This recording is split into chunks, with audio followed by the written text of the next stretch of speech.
Welcome back every one. Super league Kerala 2025 Malappuram FC അവരുടെ account തുറന്നിരിക്കുകയാണ്. പയ്യനാട് സ്റ്റേഡിയത്തെ സാക്ഷിയാക്കി സാക്ഷാൽ റോയ് കൃഷ്ണയുടെ ഒരു സെക്കൻഡ് ഹാഫ് പെനാൽറ്റിയിലൂടെയാണ് മലപ്പുറം FC തൃശൂർ മാജിക്കിനെ കീഴ്പ്പെടുത്തി വളരെ ഇമ്പോർട്ടന്റ് ആയ 3 പോയിന്റുകൾ കരസ്ഥമാക്കിയിരിക്കുന്നത്. ഇന്നലെ നടന്ന ഫോർസ കൊച്ചി കാലിക്കറ്റ് FC മത്സരം വെച്ച് കമ്പയർ ചെയ്യുകയാണെങ്കിൽ ഈ ഒരു മാച്ച് അത്രത്തോളം എന്റർടൈനിങ് ഒന്നും ആയിരുന്നില്ല. പക്ഷെ ഗാലറി നിറച്ച മലപ്പുറത്തിന്റെ ജനതയ്ക്ക് എന്തായാലും സന്തോഷത്തോടെ തിരിച്ച് വീട്ടിലേക്ക് പോവാം.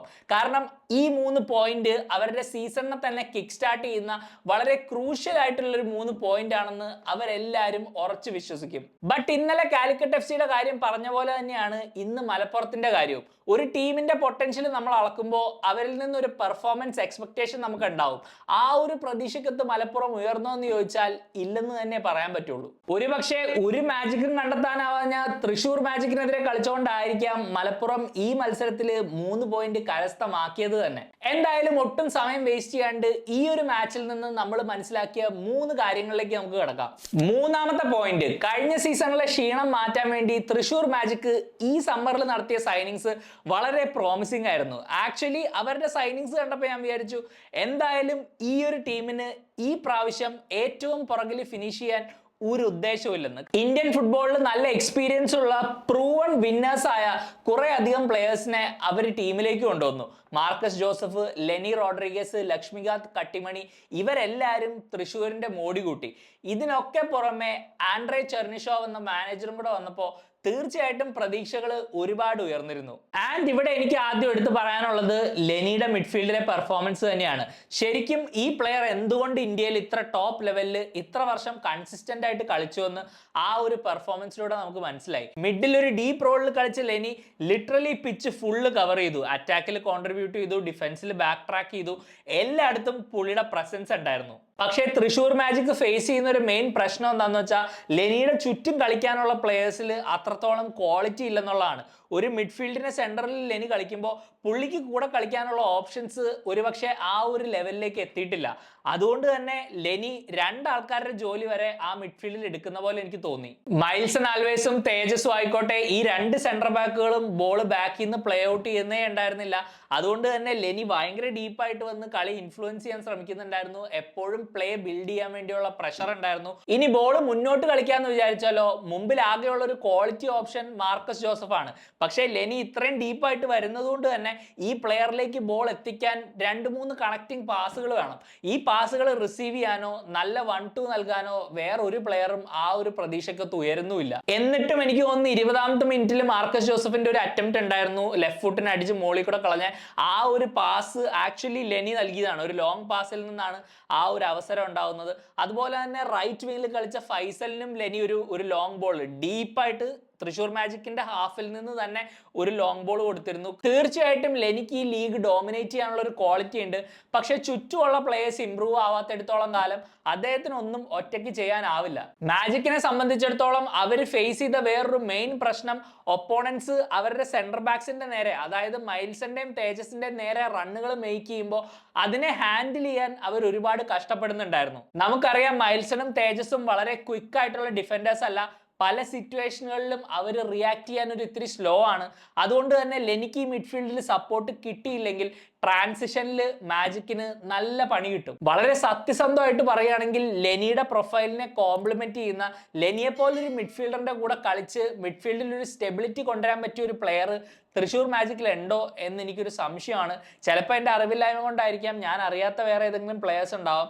പക്ഷേ ഒറ്റ നോട്ടത്തിൽ അങ്ങനെ ഒരു പ്ലെയർ ഉണ്ടോ എന്ന് എനിക്ക് വലിയൊരു ഡൗട്ട് ഉണ്ട്.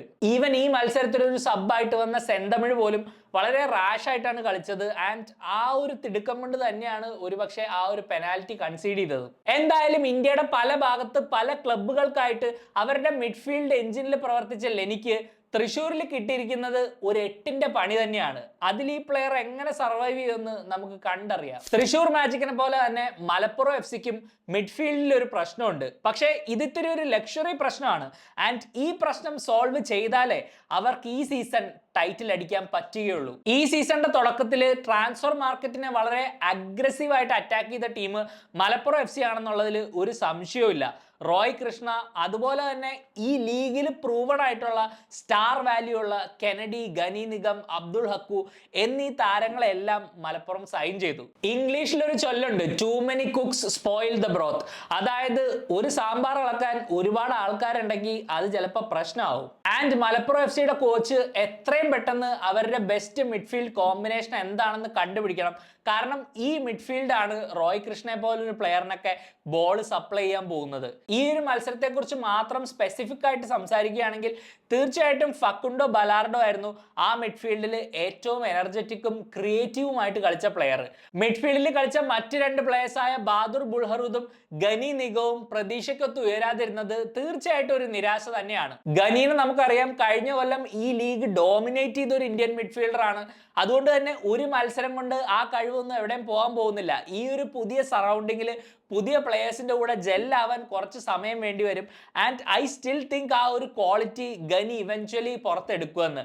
പക്ഷേ ബുൾഹറൂദിന്റെ കാര്യത്തിൽ എനിക്കൊരു ഇത്തിരി സംശയമുണ്ട്. കാരണം ഒരുപക്ഷെ ഈ ഒരു ഫോറിൻ പ്ലെയറിനെ അക്കോമഡേറ്റ് ചെയ്യാനായിരിക്കാം കെനഡി ബെഞ്ചിലിരിക്കേണ്ടി വന്നത്. ആൻഡ് കെനഡി ഈ കളിയിലേക്ക് വന്നതിന് ശേഷം തീർച്ചയായിട്ടും മലപ്പുറത്തിന് ഒരു ചെറിയൊരു എക്സ് ഫാക്ടർ കിട്ടിയ പോലെയായിരുന്നു. എപ്പോൾ കെനഡിയിൽ ബോൾ കിട്ടിയാലും എന്തെങ്കിലുമൊക്കെ സംഭവിക്കും എന്നുള്ളൊരു പ്രതീക്ഷ കൂടെയുള്ള പ്ലെയേഴ്സിനും കളി കാണുന്ന നമുക്കും ഒക്കെ ഉണ്ടായിരുന്നു. എൻ്റെ ഒരു ധാരണ ശരിയാണെങ്കിൽ ഇനിയുള്ള മത്സരങ്ങളിൽ കോംബ്രൻ ടുർസുനോവും മലപ്പുറത്തിന് ഒരു ഓപ്ഷനാണ്.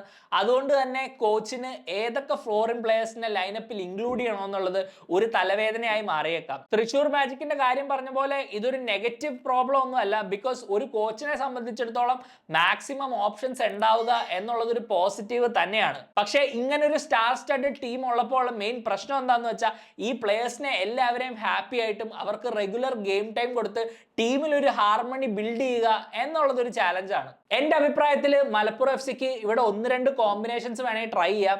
ഐത്തർ അൽദലൂറിനെ സെന്റർ ബാക്കിൽ നിന്നൊരു CDM ആക്കിയിട്ട് ഫക്കുണ്ടോനെ CM-ൽ തന്നെ കളിപ്പിച്ച് വേണമെങ്കിൽ കെനഡിനെയും റോയ് കൃഷ്ണനെയും വെച്ച് ഒരു ലൈനപ്പിൽ ഇറങ്ങാം.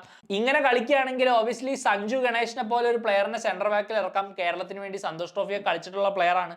അത്യാവശ്യം ഡീസന്റ് ആയിട്ടുള്ള ബോൾ പ്ലേയിങ് സെന്റർ ബാക്ക് ആണ്. അല്ലെങ്കിൽ പിന്നെ ബുൾഹദൂർ കളിച്ച ആ ഒരു ഡീപ്പ് റോളിലേക്ക് വേണമെങ്കിൽ നമുക്ക് ഫക്കുണ്ടോനെ കളിപ്പിക്കാം. തീർച്ചയായിട്ടും ഒരു നമ്പർ 6 ആയിട്ട് കളിക്കാനുള്ള ക്വാളിറ്റിയും ഈ അർജന്റീനിയൻ മിഡ്ഫീൽഡറിലുണ്ട്. ഫസ്ലുർ റഹ്മാന്റെ പരിക്കൂടെ കൺസിഡർ ചെയ്യുകയാണെങ്കിൽ തീർച്ചയായിട്ടും കെനഡിയെ ലൈനപ്പിലേക്ക് തിരിച്ചു കൊണ്ടുവരിക എന്നുള്ളത് മലപ്പുറത്തിന് ഒരു ആവശ്യകതയായി മാറിക്കഴിഞ്ഞേക്കാം. അതുകൊണ്ട് തന്നെ കോച്ച് അടുത്ത മാച്ചിൽ എന്ത് കോമ്പിനേഷൻ കളിക്കും അല്ലെങ്കിൽ ഏതൊക്കെ ഫോറിൻ പ്ലെയറിനെ അണിനിരത്തും എന്ന് കാണാൻ ഞാൻ സൂപ്പർ ഇൻട്രസ്റ്റഡ് ആണ്. ഇനി നമ്പർ 1 പോയിന്റ്, ഇതിനെക്കുറിച്ച് എന്തോരം ആലോചിച്ചിട്ടും എനിക്ക് അതിന്റെ പിന്നിലുള്ള ലോജിക്ക് മനസ്സിലാവുന്നില്ല. നിങ്ങൾ തൃശ്ശൂർ മാജിക് ആണ്, നിങ്ങൾ മാർക്കസ് ജോസഫിനെ പോലെ ഒരു നമ്പർ 9 ഇന്ത്യൻ ഫുട്ബോളിൽ ഇത്രയും എക്സ്പീരിയൻസ് ഉള്ള പ്രൂവൺ ആയിട്ടുള്ള ഒരു സെന്റർ ഫോർവേഡിനെ നിങ്ങളുടെ ടീമിലേക്ക് കൊണ്ടുവരുന്നു. എന്നിട്ട് നിങ്ങൾ പുള്ളിയുടെ ഫുൾ സ്ട്രെങ്ത് പുറത്തെടുക്കാനുള്ള സ്റ്റൈലേ അല്ല കളിക്കുന്നത്. ഇവിടെ ചെർണിഷോവിന് പാളിയതാണോ അതോ പുള്ളി കൊടുത്ത ഇൻസ്ട്രക്ഷൻസ് പ്ലെയേഴ്സിന് വേണ്ട വിധം പിച്ചിൽ ഇംപ്ലിമെന്റ് ചെയ്യാൻ പറ്റാത്തതാണോ എന്ന് എനിക്കറിയില്ല. എന്തായാലും ആ ഒരു പ്ലെയർ അവിടെ കിടന്ന് നല്ലോണം കഷ്ടപ്പെടുന്നുണ്ടായിരുന്നു. മാജിക് ഒരു 4-4-2 ഫോർമേഷനിലാണ് ഇറങ്ങിയത്. ആൻഡ് അറ്റാക്കിൽ മാർക്കസ് ജോസഫിന്റെ പാർട്ട്ണറായിട്ട് സെർബിയൻ താരം ഇവാൻ മാർക്കോവിച്ച് ആയിരുന്നു. മാർക്കോവിച്ച് ഈ മത്സരത്തിൽ എന്താണ് ചെയ്തതെന്ന് എനിക്ക് മനസ്സിലായില്ല. കാരണം ഒരു 4-4-2 കളിക്കുമ്പോൾ ആ 2 സ്ട്രൈക്കേഴ്സ് തമ്മിൽ ഒരു സ്ട്രൈക്ക് പാർട്ട്ണർഷിപ്പ് ഉണ്ടാവണം. ഒരാൾ ഡിഫൻഡറെ ഡ്രാഗ് ചെയ്യുമ്പോൾ മറ്റേ ആൾ റണ്ണ് മേക്ക് ചെയ്യുക, അല്ലെങ്കിൽ ഒരാൾ നോക്ക് ഡൗൺ ചെയ്ത് ബോൾ എടുക്കുക. അല്ലാണ്ട് ഒരാൾ തെക്കും ഒരാൾ വടക്കും അല്ല. ഇവിടെ നമ്മൾ പലപ്പോഴും കണ്ടത് മാർക്കോവിച്ച് ഇങ്ങനെ പിച്ചിൽ ഫ്ലോട്ട് ചെയ്ത് നടക്കുമായിരുന്നു. ആൻഡ് മാർക്കസ് ജോസഫ് എന്ന ആ ഒരു നമ്പർ 9 ലിറ്ററലി മലപ്പുറത്തിന്റെ എൻറ്റയർ ബാക്ക് ലൈനിനെ ഒറ്റയ്ക്ക് എൻഗേജ് ചെയ്യാൻ ശ്രമിച്ചുകൊണ്ടിരിക്കുന്നു. ആകെ കൂടെ ആണ്ടിനും സംക്രാന്തിക്കൊക്കെ ലെനി ഒരു ലോങ് ബോൾ ഇട്ടാലായി. അല്ലാണ്ട് വേറെ ഒരു പ്ലെയറും മാർക്കസ് ജോസഫിനെ ഗെയിമിലേക്ക് കൊണ്ടുവരാൻ ഒരു ശ്രമവും നടത്തിയില്ല.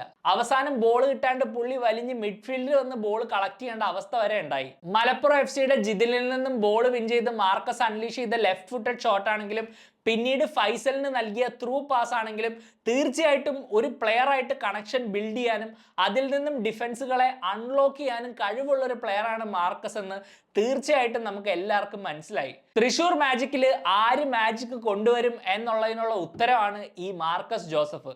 പക്ഷെ ഒരു ജാലവിദ്യക്കാരനും ഒറ്റയ്ക്ക് ഒരു ആക്ട് പുൾ ഓഫ് ചെയ്യാൻ പറ്റില്ലല്ലോ. അതിൽ അവർക്ക് വേണ്ടി വേറെ കുറെ എലമെന്റ്സും കൂടെ വർക്ക് ചെയ്യണം. ആൻഡ് ആ എലമെന്റ്സ് തൃശൂർ മാജിക്കിൽ വർക്ക് ചെയ്യാത്തിടത്തോളം കാലം അവരുടെ കാര്യം പരിങ്ങലിലാണ്.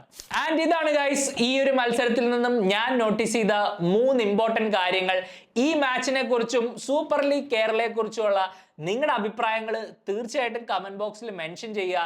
ഞാൻ മിസ് ഔട്ട് ചെയ്ത എന്തെങ്കിലും ക്ലിനിക്കൽ പോയിന്റ് നിങ്ങളുടെ കയ്യിലുണ്ടെങ്കിൽ അത് നിങ്ങൾ ഷെയർ ചെയ്യുക. നിങ്ങളൊരു മലപ്പുറം FC ഫാൻ ആണെങ്കിൽ ഈ ഒരു പെർഫോമൻസിൽ നിങ്ങൾ സാറ്റിസ്ഫൈഡ് ആണോ? അതും തീർച്ചയായിട്ടും കമന്റ് ചെയ്യാൻ മറക്കരുത്. ഈ ആഴ്ച ഇനി ഒരു കളിയും കൂടെ ബാക്കിയുണ്ട്, ട്രിവാൻഡ്രം കൊമ്പൻസ് വേഴ്സസ് കണ്ണൂർ വാറിയേഴ്സ്. ആ ഒരു മത്സരത്തിന് ശേഷം വീണ്ടും കാണാമെന്നുള്ള ശുഭാപ്തി വിശ്വാസത്തോടെ this is me signing off. Until the next time we meet, you take care my friend. Bye for now.